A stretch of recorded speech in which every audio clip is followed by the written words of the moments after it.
Добри вечер, почитувани гледачи, добродојавте во Што мисли народот на телевизија Стар.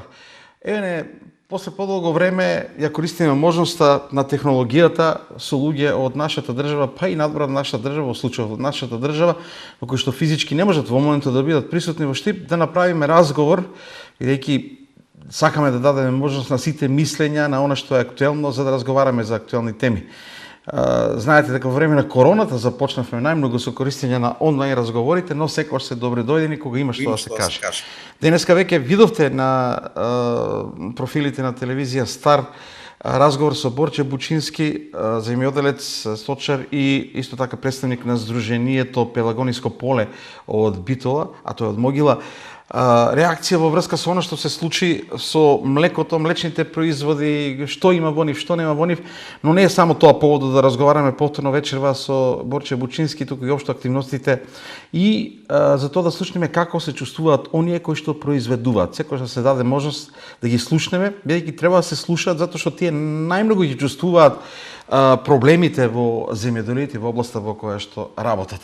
Борче, добро вечер, добре дојде во нашата емисија. Фала на поканата пред.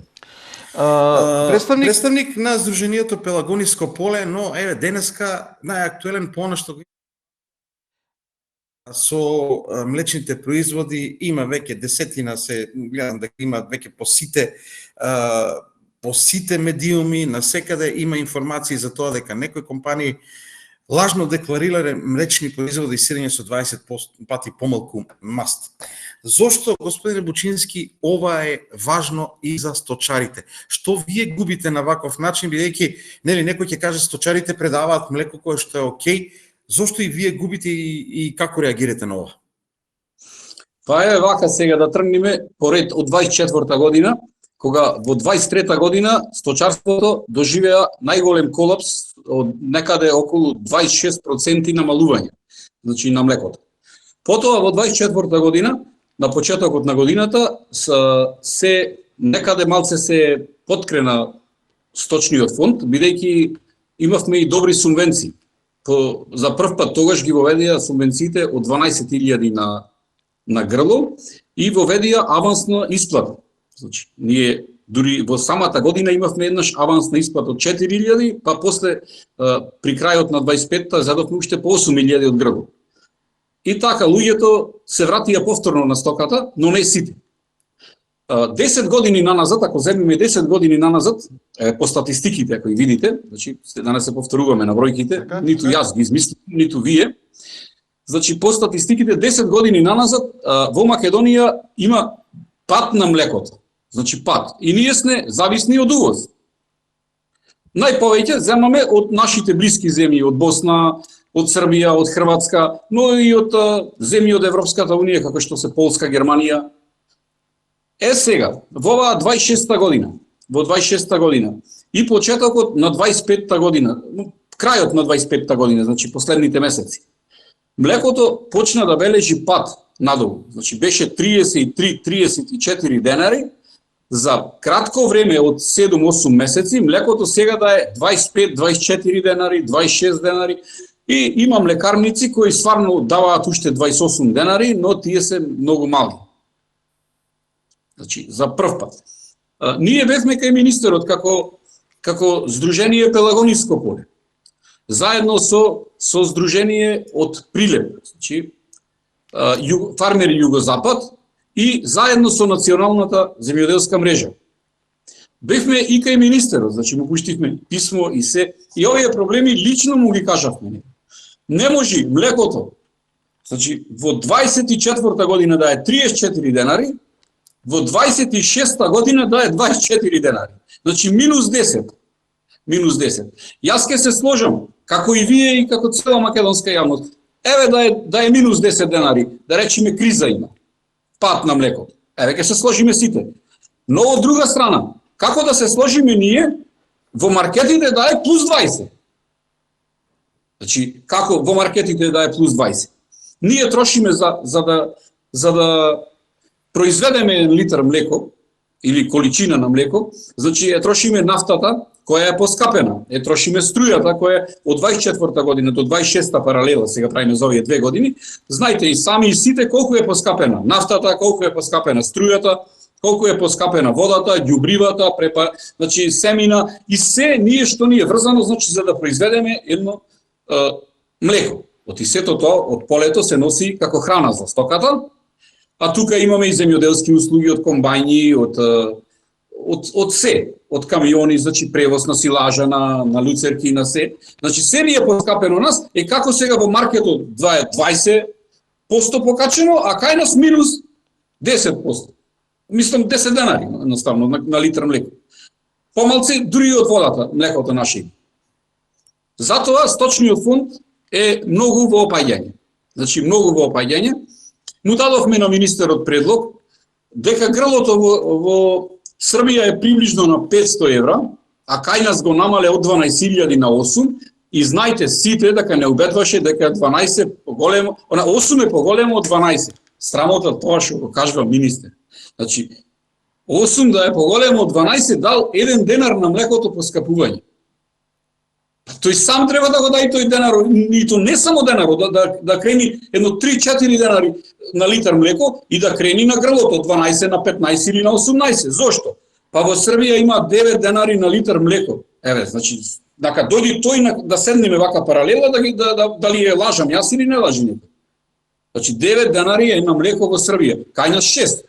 Таму е приближно 500 евра на крава, кај нас 8.000. И сега, ако земиме еден сточар кој во Србија за помалце вака има по 10 крави, тој ќе земи на секоја крава по 500 евра, а ние за тие 10 крави не можеме да земиме за 3 години. Сваќаш? Значи, неќат да не се слушаат. Неќат да не се слушаат. Имаат еден куп луѓе на кои му плаќаат, значи како советници, како нивни соработници, што ги гледаме луѓето и што ги знаеме, ние се смееме со нив. Друга работа. Низ Пелагонија има многу, и не само низ Пелагонија, на повеќе места има државна земја, каде што стварно работат некои мојкници. Во Пелагонија работи език Пелагонија. И ако сега прошетаме со вашите камери, ќе видиме сигурно 20 и повеќе парцели остаени. Само на овај крај, што ги знаеме ние. Па ако не можат да ги работат бе човек 8-9 години, дајте му ги на луѓето под концесија. Значи не бараме ние без пари. Моментално јас сум сточар, па не знам, 27-8 години, јас немам ни една педа земја. Се ми е под кирија. И ако некој ми вели, ами ќе си направиш договор. Договор нема, јас идам кај тебе за да ја земам земјата, ако не ти платам тебе, ти ќе му дадеш на другиот чека тоа. Значи нема потреба тој да ти прави договор. А тој си пиши субвенции на детето негово, млад земјоделец, седи во битола, ти вели млад земјоделец, и иди кај тебе, ова што ти е садена, пченка, ова што ти е садена, пипер, ова люцерка, и си пиши млад земјоделец таму и си зема ипар за детето, си седи во градот и баш му е пријатно, сваќаш. Да се вратиме малку на цената на млекото, она што ви ја плаќаат вам за да го продадете на оние кои што го откупуваат. Како се формира, како влијае државата, како може да влијае и каде е проблемот што е толку ниска според вас? Според мене, значи државата ги остава тие да бидат монопол. Тоа е сегде исто во сите млекарници. Тоа не може така. Јас се лично ги осудувам и му се лутам дури дека тие го потпомагаат тој монопол. А знаеа маркетите да ги казнат, бидејќи биле некој вид на монопол со цените, знаете, пред една година. Зошто не? Јас и тогаш реагирав. Зошто не помини во сите млекарници да ја види цената дека е иста и како се тоа му се исплаќа ним? Еве како му се исплаќа пример овде, во Битола е најголема битолска млекара. Значи има уште други, не ќе ни да ги спомнувам со име, но еве таа е најголема. И сега во самиот двор овде, да го купувам млекото, значи по некоја цена, а другиот да иди од Тетово да троши толкав пат и да дава плюс, значи наместо да дава плюс 2-3 динари, да оди до Тетово. Сега во дворот го плаќаш ефтино, тој иди од Тетово го плаќа поскапо, ме сваќате? Значи тие има монополски цени. Како е дојдено до оваа ситуација? Бидејќи рековте сте алармирале за ова дека се става дека се мамат граѓаните со она што се става во млечните производи и дека опасно е за нивното здравје. Вие пред 2 месеци сте алармирале, никој не преземал нешто. Еве денеска казнети, дискутабилни се и казните, дали ќе постигнат ефект. Меѓутоа, како вие дознавте дека тоа е така? Ние дознавме од сами вработени во млекарниците. Значи имаме и ние луѓе што работат из млекарниците. И ни кажуваат тие како работат. Второ, не мора ништо да ни кажат, гледаме ние по самото млеко. Бидејќи до вчера, до сам некој увоз голем на некое вештачко млеко, на палмини производи и така натаму, гледаме дека млекарниците се тепаат во 24-та година на 34 денари кога е креваја цената и 25-та се тепаат да привлечат што повеќе кооперанти. Оде дури во некое најмало село каде што имаше и 5 крави да му го земат млекото. Но после тоа експресно во еден ден, исто како монополите со тутуно денес завршва и готово е крева цената, он носи во главните. Саќаш, го знаете и проблемот. Све новинар, значи кај вас и дадат од секоја бранша. Исто од тоа и млекарниците викаат вака: не идам во тоа село, ти си сам таму, не ми си сплаќа. Не идам во другото, ти си сам, не ми си сплаќа. Оваа млекарница ги отстране пример овие 5-6 некаде, другата на друго место и сега ако сакаш да се префрлиш, ти не иди пример една млекарница, да не ги кажувам со име, не иди да ти го земам млекото, сакаш да дојдеш во друга, вели не земаме сега ние кооперант. Значи фактички го користат тоа млеко. Тоа увозено млеко со што го велам јас по моје ѓубре, и некој тоа му го дозволува. Зошто му го дозволува? Па да му се купи тоа, да му се потроши тоа млеко. Му дава обврзани раце, троши. Како тоа сега ние апелираме во Министерството, апелираме на телевизија, значи, ако можам слободно да ги кажам телевизиите, на вашата телевизија тоа ги имам кажано, на телевизија Телма ги имам кажано, значи, во живо снимано, сваќате? Значи, на зелена берзина, не знам, на полно. И се зошто ние, и на нашите состановци, дури во Прилеп, во Салида го кажавме. Зошто сега од тогаш дозволиле тие на некој начин, ова е за мене труење. Значи, чим не е исправно, значи е труење. Накаречи некој, значи не е труење, јас не се сложам, значи не било исправно, дошло да се уништува. За мене е труење. Зошто тие дозволиле 2 месеци? Не мора појте. Зошто дозволиле 2 месеци? Јаве, пример, ако сте вие сега инспектор, зошто го слушате тоа, министерот го слуша, предпоставениот го слуша и дозволувате 2 месеци да се трујаме ние? Ние ако сме сточари, истото го конзумираме од маркет. Така и се кажува дека нели трпат и самите сточари заради целата оваа ситуација. Меѓутоа, ако тргнеме ова настрана, бидејќи еве сега ќе се смени нешто со казните, дали ќе се смени, ќе видиме кои се другите проблеми кои што влијаат на тешката состојба во сточарството во Македонија. Еве да одиме преми субвенциите, бидејќи за нив најмногу се говори. Знам дека Министерството најави пред известно време нов модел на субвенции, па бројката на грла за кои се дават субвенции се менуваше. Како гледате на тој момент, дали се тоа позитивни моменти со субвенциите?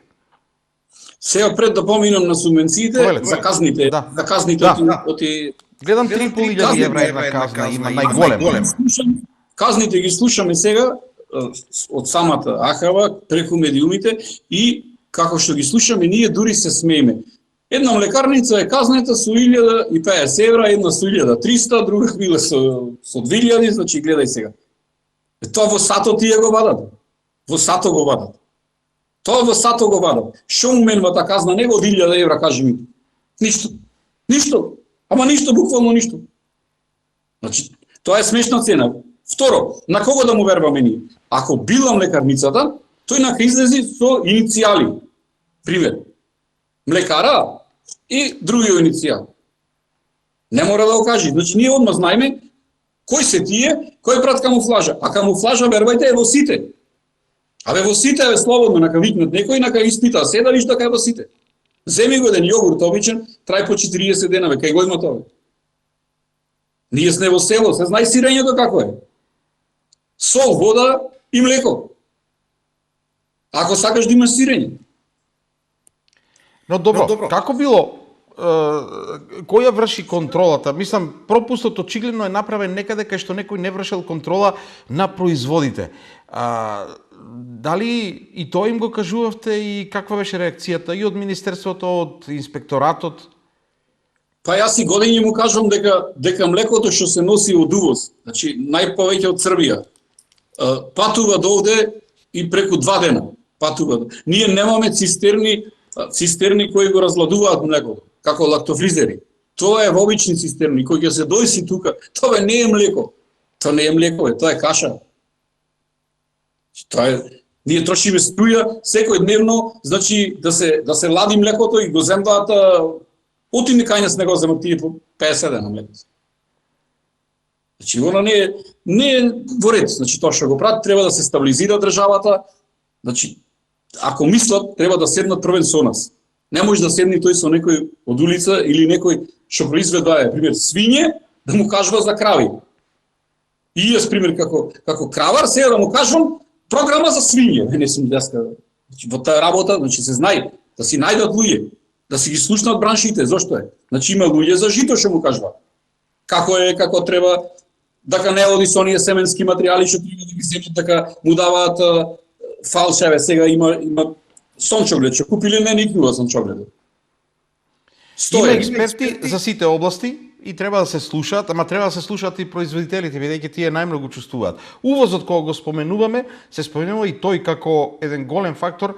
Ние секогаш велиме дека ние во Македонија можеме да произведеме многу ова, многу она, можеме да нахраниме цела држава, можеме да храниме и некој друг. На крајот испаѓа дека повеќе се увезува отколку што домашното се троши. Има ли тука дисбаланс? Дали е целта кога се увезува само да се намали цената на домашниот производител или пак нема доволно па мораме да увезуваме? Сега да почнеме да се увозат, па ќе се вратиме на субвенциите. Да, субвенциите подоцна. Увозот сега вака. Ние не можеме повеќе како порано да ги сработиме истите количини. Бидејќи многу села се запустени. Значи таа земја се работела и таму. Значи некој произведувал компири, произведувале граф во поривните места, произведувале и житарици.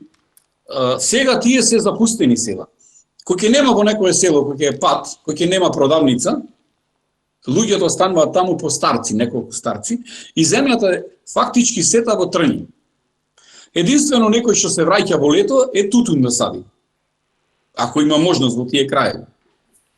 Бидејќи друг не се враќа во лето, само летото да го помини во селото со житарица. Нема комбајн прво таму, нема кој, тоа веќе заминало селото. Значи, таа земја не може да ја постигнат.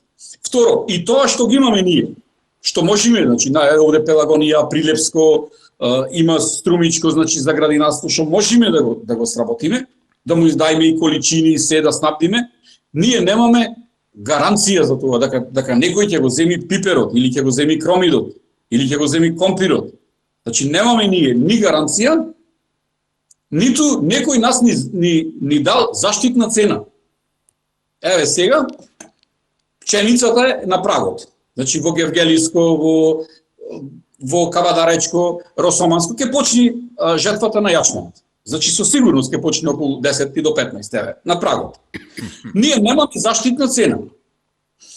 А министерот Цветан во опозиција кој беше, јас го шетав лично низ Пелагонија, значи не еден ден, значи го шетав 2-3 месеци низ Пелагонија, каде што обеќаваше брда и долини во секоја сфера, значи во сточарство, во земјоделие, во тутун, во се. И гледате сега како се сите бројките. Да земите една објава негова денешна да ја пуштите, видете ги коментарите од цела Македонија, не само од Борче. Значи видете ги коментарите. Јас би се срамел да сум министер така. Би се срамел. Ќе си дам оставка и ни пари ни ништо, ќе заминам. Значи оној упорно стои. Зошто стои? Бидејќи треба да изврши за друг. Како ќе тони тој, така ќе тони други. Ние му кажавме во очи. Значи ти го уништуваш сето тоа што народот треба да го достигне, значи да се храни едноставно со наша здрава храна. Сега немаме ни заштитна цена како што кажав, ни ништо. Во 2024 година, кога стана министерот и кога дојде овде низ Пелагонија со жетварите, значи наши представници имаше што се со жито таму, му вика ова не е моја жетва, буџетот е наследен, ова не е моја жетва во 24 година, од 25 година јас ќе излезам и со цена и со буџет и со се. Значи промаше 25 година. Ние не видовме ништо. Еве 26-та. И таа е промаш. До кога сега да го ставиме него? До 29-та? Значи, секој ден, тоа е поразително за нас. Но интересно е дека многу често кога има проблеми се коментира за оставки. Ако промени доаѓаат, се менат министри, состојбите остануваат исти. Очигледно дека промените на личности не го решаваат проблемот. Очигледно дека треба посериозни промени во целиот систем. Ако така се гледа, бидејќи ако не се менува, ако се менува еден министер со друг, една власт со друга, тоа значи дека во суштина системот го оставаат ист и проблемите продолжуваат. Па ние тоа бараме, значи овој нема некое решение за нас. Значи неки ни да слушне. Се надеваме, значи, на наредниот да не сослуша. Ако не сослуша наредниот, ние сигурно нема да бидеме задоволни. Ово истото што го кажуваме сега и со него ќе го кажуваме.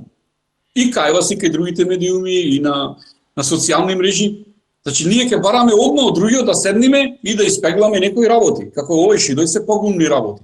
Значи програмата што дојсе за 2026 година, таа е во целост, значи во целост ние ја отврдуваме. Има некои, значи измени мора да има во неја. Но добро, и да не се консултирани сите здруженија. Некои се консултирани. Сметате ли дека здруженијата сепак тие работат во интерес во здруженијата, има луѓе кои што работат директно во земјоделството и треба да предлагаат работи кои што се вредни за нив. Има ли пропусти и таму во здруженијата кои што ги давале предлозите или контролирале според вас? Прво има предлози на начинот на кој тоа го прати. Тој не ги поканува сите здруженија. Ги поканува на одреден број, значи јавени на телефон. Како јас што ги велев свирачи таму, и од Пелагонија јас првиот состанок не видов никој. Ниту од Прилепско, ниту од Битолско.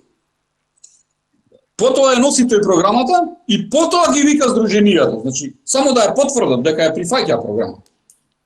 И имаше еден случај каде што нашиот председател, представник од Пелагониско поле, појде на втората средба и кажува: јас се поддржувам програмата, ама во делот на што побрза исплата, сеќаш? И тој го сечи тоа и од сите до тогаш беше како без тон. Значи, прв пат тогаш му даде тон и то ние дека викавме. И еден по еден како што станува, јас се поддржувам програмата толку, јас се поддржувам толку. И видовте дека истиот член нашиот, после недела дена во Салида, кажа дека не е така, бараше да му ја пуштат цела негова изјава, сакаш да, значи ние го знаеме тука, со едно да оди, друго да кажува, тоа не е можно кај него, значи исто како кај мене. Ама ајде да го видиме. Тој си побара од тоа, тие не му е дадо. Кажа во живо, кажа на сите телевизии во живо и битола истото на министерот кој чапкаше во телефонот кога тој избораше. Значи она е срамно нешто. Срамно нешто. Ако може барем, бидејќи во сточарството сте активен, кои се забелешките конкретни за програмата во делот на сточарството? Што е она што ви пречи, што е она што треба да се смени? Ајде, за да, нели, да диагностицираме, да кажеме што мислат оние кои што работат директно во сточарството. Прво, субвенциите за млеко треба да бидат месец за месец како во Србија. Дали ќе ги исплаќа млекарата или ќе ги исплаќа државата, тие ќе си најдат начин. Значи, месец за месец, за да ние што фајде сега, кажи ми, од 2025 година, 6 месеци јавени се борчи субвенција за млеко, и сега 5 нови, тоа е 11. И дура дојдиме ние до некоја млеко, може и 15 да бидат и 20 да бидат, така? И пак за дел ќе земиме. Што со тие пари кога тогаш била нафтата 60 денари, сега е 90 денари. Струјата била поевтина, значи репроматеријали, конци, што за балирање, значи се да не наблегваме, резервни делови се. Тогаш била една цена, сега е друга. Што ни фалат на субвенциите? На субвенциите ни се ограбени пола уште во старт. Значи, едно е да бидат месец за месец, друго.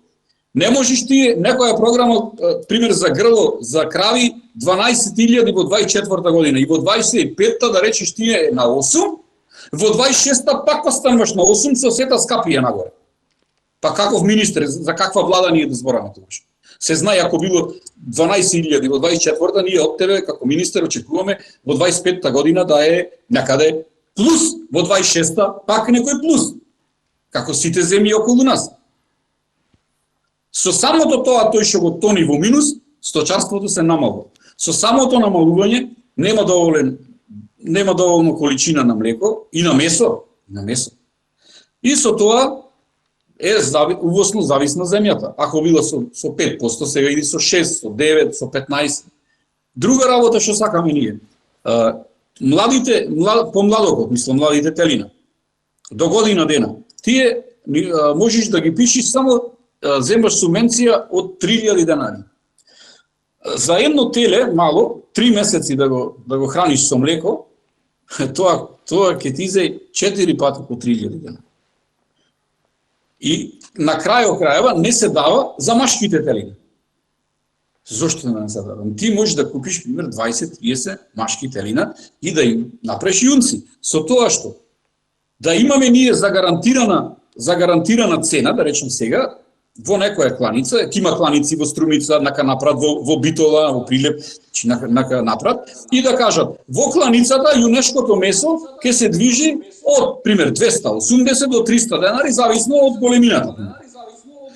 И ти сами ја знаеш, ќе ги направиш јунците, ќе ги однесиш в кланица, тие ќе си поконтролира месото, значи ќе си земат мостри, месото во месарниците ќе си го продават, тие нема увоз. А телината ќе ти бидат субвенционирани. Имаме по рибните места каде што имаме крава теле, по еден собственик каде што има и до 100 јунци годишни. Ама не е решен пласманот. Пласманот едноставно и да во камиони ќе ги торат и како ќе поминат ода за Албанија, за Косово. Значи тука го расти, Албанија и Косово го дават. А и за него нема субвенција тој до година дена. Ова не му е решено, нејки да не слушни нас, и не само еден човек, само мене да ме слушни. Така повика на 20-30 фармери. Така речи, од Пелагониско поле ќе дојдите тројца, од другото ќе дојдите тројца, од третото ќе дојдите тројца, јавно на телевизија, ќе си појдиме, ќе си седниме, ќе и вкрстиме таму и то предмедиуми, прашањата, и ќе ги звајме најдоброто. Опфатите дел од прашањето за субвенциите. Меѓутоа, новиот модел на субвенции, дел кажавте што недостатство, што е маана за сточарството, но има ли проблем со тоа, бројот на грла, па еве рековте веќе за помладите, подмладокот дека треба повеќе да се дава, каков модел на субвенции најмногу би одговорил, освен ова што рековте месец за месец да бидат и за подмладокот да биде повеќе? Се разбира да биде грлото да биде поскапо платено, како во земјите од регионот, да биде, значи сегде Србија е најниско со 500 евра. Како одиме на страна, сето е Грција е мислам 750 евра. Како одиме и до 2000 евра има едно грло. Значи ние не можеме со 8000, значи да парираме на. Тоа е еден факт. Друго, кој е донесол таа програма, ако имаш две крави, сега прагот да биде зголемен на 3. Па имаме многу мали села каде што луѓето си чуваат, не оди млекара, каде што си чуваат две крави, тој си ги пријавува уредно, си ги пријавува таму. Од едната молзи, другата се пресушва, значи да има нон-стоп млеко. Сега тој, ако има, пример, едно внуче, треба да оди од маркет да купува млеко. Вака ќе си ги чува. Млекото е тука, значи ќе се храни некоја фамилија, ќе направи сирење, ќе има едно теле, пак некој ќе го земи, ќе заколи или на пазар. Значи тој со тоа допринесува во државата. Таа е субвенцијата. Ако има некој 200 крави, ќе му плати за 200. Тој со 200, ако има сега 180, нема да му дај него ти. И овој две крави. Овој му клава сега прак од 3. Што не е дозволено така, за да му клаиш на некој или да му наметниш, ти треба да чуваш 10 крави или 5 крави или 7, треба првен да те прашам дали имаш ти земја за да работи. Како ти сега за една крава, таа не е врапче да ја нараним? Значи не треба да биде основен критериум само бројот на грла, туку и дали имаш со што да ги храниш и дали произведуваш нешто друго. За да му кажеш на некој, јас да ви речам, ако чува, сега јас чувам 10 крави. И поќе не можам, оти толку земја земам. Значи немам земја под криеме така. И сега некој да ми рече ти 15 треба. Да, јас ки направам и 20, ама дали да напишеме договор дека ти мене ми даваш пример 50 хектари, значи по таа и таа цена, јас сум условен да работам, да не ми ја земиш, да не ме блокираш, да го зголемам сточниот фонд, не оди така тоа. Ова оди во насока на она што често пати се говори, дека земјата оди кај луѓе кои што немаат врска со земјоделие, ја земат само заради субвенции. Дека во многу области во земјоделието имаме условно речено лажни земјоделци, оние кои што вистина од земјоделието живеат, се обесправени. Дали и во сточарството ова го имаме како пример и колку е сериозно? Па во сточарството многу луѓе од беа и тие ситни ко нас, станаа гиганти, бидејќи се вложува само во нив и ги правиме тие големи фармери. Но тие големи фармери не можат да придонесат за ситуацијата, значи да го контролираат млекото во Македонија. Не можат. Бидејќи и тие имаат некој одреден капацитет, пример од 100 грам. Од 100 грам. И сега тој дено, ако дај 2 тона млеко, и сега се вратиме кај ситни. 10 ситни, по 200 литри, ете ги 2 тона. Ние ги уништуваме тие 10 ситни, одиме, во Пелагонија има 5-6 големи фарми. 10 на касе. Во Прилепско 5-6. И секаде, така по 2-3. Ние, колку што се тие големи фарми, вервајте, во една година уништуваме многу ситни фармери кои ќе надминат нивната количина. Наместо да ги задржиме ние ситните, ние упорно одиме во големите. И една паралела правиме. Значи, ако имаме сега мало дете и возрастен човек, на кого му треба помош? На возрастниот? Или на малото дете? И тука исто, наместо ситниот да окрениме ние, да му дајме некои услови, еве со едно обично РБО од крави, како пасош за крави, со едно обично РБО на собственикот, каде што ќе дај некоја изјава Министерството и ќе речи секој може да аплицира најмалце 5 или 10 години што ги чувал овие крави, а во фамилијата него да нема земја, значи на никој. Не земал за земја, само земал за крави и за млеко. Фактички, еве како што сум јас и илјадници така. И тогаш, кога ќе појдеме ние таму, на некој договор, подпишуваме дека ние ќе земиме земја под закуп, не бараме без пари, како и другите, но дека сега од 10 крави ние треба во наредните 5 да ги направиме 15 и доколку продолжиме уште да ја земаме земјата или да не придат земја, ние да станиме 20, 25 и 30 крави. Или тој што има 30 да стани 50, 60 крави. Со тоа ние со некоја добра политика ќе одиме напред. А вака, како му текнало и кој дошол, си кажал своји мерки, колку да биди, заминал тој, не важи, понатаму ништо, другиот нови мерки, не важи од стариот. Ние немаме некоја гаранција. Ќе вратам на оваа вест која што вели, казни 10 компании за лажно декларирани млечни производи и сирење со многу помалку маст во него масленост. Реагиравте вие, значи реагираат производителите, не забележав реакција од заштита на потрошувачи и слично. Очекувате ли дека нешто ќе се смени, дека бидејќи многу е јасна вашата реакција, вие губите затоа што тоа така се прави, ама губат и граѓаните, а никој не се обидува дали ќе биде само, нели, се казниле и потоа ќе продолжат, дали ќе има контроли, дали граѓаните ќе добијат квалитетни млечни, поквалитетни млечни производи после ова според вас? Не мислам дека ќе добијат подобра гаранција во храната, бидејќи секој чудо му е за 2-3 дена и гледаш секој молк, не сме и никој да стани. Освен мене, едноставно вака, освен мене пред 2-3 месеци кој јас го кажував. Јас го кажував во нашето здружение, значи, ние си правиме состаноци, се мора еден да го кажи тоа, другиот е за друго, не ќе одиме сите ние таму за млеко. Не видов јас во Македонија некој да го кажи и да му јавно, значи јавно да го кажи. Проблемот од тогаш настана. И сега ова ќе види за 2-3 дена. Тие количини, тој увоз некој што го прави, тој ќе си врви, тој е затоа е таму. Тоа ќе престане со некоја смена на власта, каде што ќе дојде друг, ама и другиот ќе го тера истиот пат, сваќаш. Тоа ви го велам, значи очигледно дека само промените на личности не влијаат. Еве да земиме еден пример како во РЕК. Му треба фирми, сега јас идам со мојата фирма со толку камиони, работам, другите вика земаш, пишиш, крадиш и сега завршувам. Ова влада или друга влада, истите камиони ги земба, само името го сменува. Караванот врви. Рековте на почетокот 26% намалување на сточниот фонд, ако не се лажам.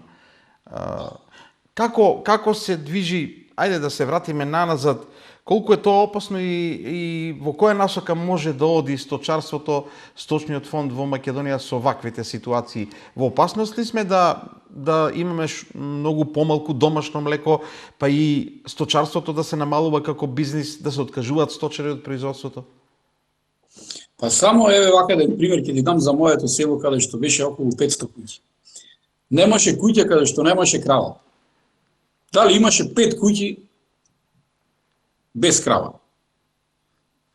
Зборам за по 2, 3, 5, 10 крави. Така. Сега моментално е оставено на некаде околу 3-14 куќи само каде што чуваат крави. Од тие 14 има 4 поголеми. И во тие 2-13 еве има најава од тројца веќе да ги продаваат. Едни со 50 крави веќе почна да продаваат. Се кажете ми во могил од 500 куќи на 13, како ние достаниме во оние рибни села каде што не оди никој.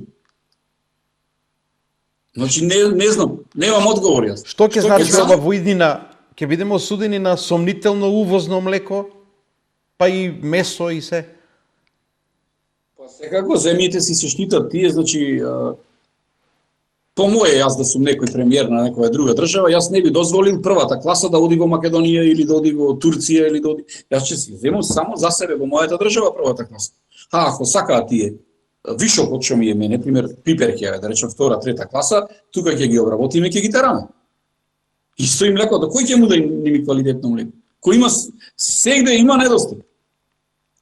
На крајот, бидејќи сте представник на здружение кое што вклучува не само сточари, вклучува, односно комуницирате со сите од земјоделието, во Пелагонискиот регион, кој што нели од секојаш велиме житница на Македонија, ја храни Македонија од аспект на и не само на житото воопшто, има ли нешто што од мерките е позитивно, што се презема, што им помага на земјоделците во Пелагонискиот регион? Дали и што е она што најмногу ги боли, она што најмногу го бараат?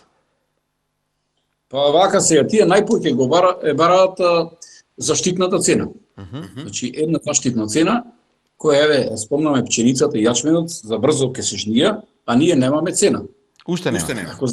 Ако знае некој, ве прашајте слободно, дали знае некој млин која е цената? Дали знае министерот да ја каже која е цената или министерството која е цената за оваа година? И дали таа цена според некој ќе биде исплатлива? Оти треба да се направи калкулација колку потрошил, колку може да му остане. Во овој случај наназад едно 7-8 години и повеќе, таа е цената на житото, ние што ја знаеме веќе од спање да стане. Некој ќе ти рече 10 денари. А трошоците секоја година едно ѓубриво било 400 денари, сега е 1000 денари.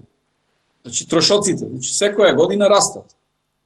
И секоја година има намалување на површините и површини пишани, а не се садат. Значи пишани што не се садат да се земат субвенции. Со тоа, како ќе оди понатаму, не знам. За крај едно чисто логично и математичко прашање. Колку вие како сточар, колку може да очекувате со моменталните состојби, со моменталните цени, субвенции, да заработите од тоа што го работите? Да заработите за живот, нормално, бидејќи тоа ви е професијата, тоа работите. Овие субвенции сега и на што не ги дава на време фактички, ние ништо не можеме да ги заработиме. Но се надеваме, затоа некои сме упорни ние, значи упорни, се надеваме уште дека ќе има некој разум да не ја гледаме стоката во золошка. Значи, да не ја гледаме стоката во золошка. И ги бараме првен субвенциите да не се исплатат, бидејќи тие мора да не се исплатат, за да видиме некој што побрзо. Но тоа не се случи. Значи, направивме и сеидба на пченица. Еве дојде да се жнија. Направивме сеидба на пченки, на люцерки, значи нови во сточарство. Еве дојдовме да ги косиме младите люцерки. Веќе старите се покосени. По втор пат ќе одиме. Ние не гледаме субвенција тука за да набавиме нафта. Да купиме нешто што ни треба. Ние едноставно во такви кризни моменти си продаваме дел од стоката. Друго е ти сега на оваа потрошувачка. Друго е да имаш пример 2000 евра и ќе си речеш со овие 2000 евра. Моментално ќе ти треба 4. Субвенциите не ти покрива и ти мора да отстраниш некое грло за да ја завршиш сезоната, да не ти стопнилијат, ти ќе ти треба храната. Значи ние не сме што пишеме, ниту земаме. Јас пример ниту земам. Ако не направам храна, од каде та стока на зима ќе се рани? Очигледно поголема комуникација на надлежните со оние кои што произведуваат, не да се делат на здруженија вакви и такви, туку со сите кои што имаат што да кажат и сакаат да придонесат, да се комуницира, да се донесуваат мерки кои што ќе требаат. Инаку ќе имаме, ова е навистина алармантно, првиот мотив за кој што разговараме оваа вечер, нели, лажно декларирани млечни производи, алармантно е. Сепак станува збор за нешто што граѓаните се хранат и на крајот на краиштата некој да произведува квалитетно млеко да го продава, а на крајот да добиваат граѓаните неквалитетни производи, не е фер. Фер е мал збор. Мислам дека не е честно и е дури опасно за граѓаните. И до тоа дојдовме да се надеваме дека ќе имате можност да говорите за подобри состојби во сточарството, не за намалување на фондот, а не дај Боже повторно да слушнеме за производи кои што би биле штетни за граѓаните. Вие ќе пиете млеко, сами го имате, нема да се плашите, ама ние што купуваме во продавниците, ќе треба да се плашиме. Макар што и вие трошите сигурно, вие купувате, веројатно. Од млечни производи. Ние како производители не можеме нашето млеко да го конзумираме. Немаме ни време ние тоа да правиме. Значи ние едноставно работиме в штала, работиме на поле. Како ќе играме со млекото, значи? Пак мора да отидете да купите. Приморани да купиме тоа млеко. Значи тоа сирење, тој кашкавал, значи јогурти. Ние сме приморани секој ден. Јадиме храната небезбедна. Зошто? Затоа што некој дозволил да си прави пари на нашите маки. Да довозва нешто што не е квалитетно и да го продава како квалитетно. За жал, што не е, сами си призна дека не е така. Ви благодарам многу за гостувањето во емисијата, многу теми отворени за наредно гостување на некој или од Агенцијата за храна и ветеринарство или на министерот, прашања кои што ќе бидат поставени и се надеваме ќе добиеме одговори. Ви благодарам и посакувам навистина да имате мерки кои што ќе придонесат да не се откажете од сточарството, да не биде тоа мотив да се откажете, туку мотив за да останете и да работите не само вие, воопшто во сточарството во Македонија. Ви благодарам уште еднаш. Како здружение Пелониско поле само, уште една реченица и заедно со земјоделската мрежа, ние бараме баш некоја телевизија што може да ги покани нив. Ако не може министерот да дојде за мене, кој има представници нив и да си дојдеме ние да ги отвориме тука заедно, вака. Значи ја себе вака дебатирам, а немам контра. Да видиме да ги вкрстиме. Бараме на секоја телевизија, па еве и на вашата. Доколку некој се јави, дека ќе дојде, ние сме отворени 24 сати. Денес да ни се јавиш, денес иди. И ние сме тука за тоа, за да ги спротиставиме ставовите, за да дојдеме до заедничко решение. Ви благодарам уште еднаш за издвоеното време и се гледаме во некоја друга ситуација. Благодарам уште еднаш. Почитувани гледачи, тоа беше сточар од земјоделската мрежа, не, од Пелагониско поле, Могила, Борче Бучински, кој што го крена гласот и реагираше заради она што ни се случи со практично штетни млечни производи кои што ги имаме во производство, односно во продажба во маркетите во државава, што нанесува штета и на самите сточари и на оние кои што ги купуваат и воопшто на тоа како државата се однесува према своите производители, како државата го штити домашното производство и каква храна јадат граѓаните во државава. Покренати прашања, во некоја прилика секако дека ќе разговараме и со надлежните, со кои што ќе успееме веројатно да одговориме на овие прашања. Диалогот и одговорањето на прашањата, спротивувањето на ставовите секогаш е најдобриот начин да се дојде до одговорите и до добрите решенија. Останете со ТВ Стар, се гледаме повторно во среда.